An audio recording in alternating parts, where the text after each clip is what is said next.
புள்ள எங்க வீட்டு பிள்ளை. அந்த எங்க வீட்டு பிள்ளைங்கிறது வந்து விஜய் கிட்ட தான் ரொம்ப அதிகமா இருக்கு. அப்புறம் வந்து இப்போ ஒரு வார்த்தை நான் சொன்னா அது ஏதோ நம்ம ஹீரோங்கிறதுக்காக அதிகமா சொல்ற மாதிரி இருக்கும். பட் இருந்தாலும் என்னால கண்ட்ரோல் பண்ண முடியல. இந்தியாவின் மிகச்சிறந்த நடிகர்களில் ஒருவர் ஆமீர் கான், எந்த சந்தேகமும் இல்லை. பட் நான் ஆமீர் கானை விட விஜய் ரசிச்சேன்.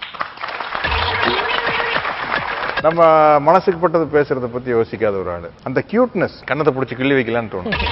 அதுதான் ஒரு ஹீரோக்கு ரொம்ப முக்கியம். அதுதான் வந்து தலைவர் எம்ஜிஆர் கிட்ட இருந்தது. அதுக்கப்புறம் அதை நான் விஜய் எடுத்து தான் பாக்குறேன். அதனால தான் சொல்றேன்.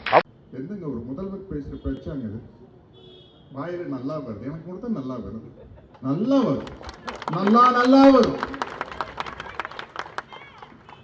எவ்வளவு வேணாலும் நல்லா வரும். என்ன வந்து நீ அந்த யாரோ இருக்கிறாங்களா இன்ஸ்டாகிராம்ல என்னமோ அந்த பாரியன்ஸ் வெங்காயன்ட்டு அவங்க எல்லாம் திட்டுவாங்க. கப்பலையே போட மாட்டேன். இங்க புடுங்கி வீசிட்டு ஒண்ணும் இல்லை, இங்கிருந்து புடுங்கி வீசிட்டு போயிடும்.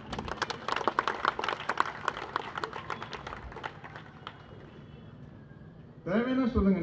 எனக்கு நிறைய கெட்ட வார்த்தை தெரியும். நான் ஒரு மரியாதையை அதையெல்லாம் அமைக்க வச்சிருக்கிறேன். உங்களுக்கு ஏதாச்சும் தேவைன்னா இன்ஸ்டாகிராமில் லோக்கல் ஹவுஸ்ல திட்டுவீங்க. உங்களுக்கு ஏதாச்சும் தேவைன்னா அது கொடுங்க, நான் நிறைய எடுத்து கொடுப்பேன். அதனால வந்து இந்த தமிழ்நாட்டை பொற்காலமாக மாற்றியது திராவிட மாடல் ஆட்சி தான்.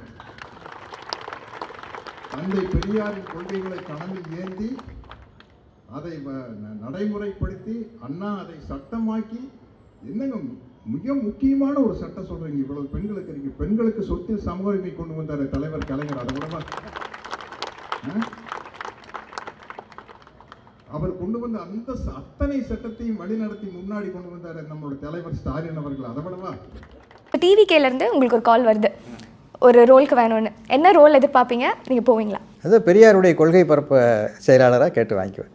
நம்மால் தானே விஜய் தானே கேட்ட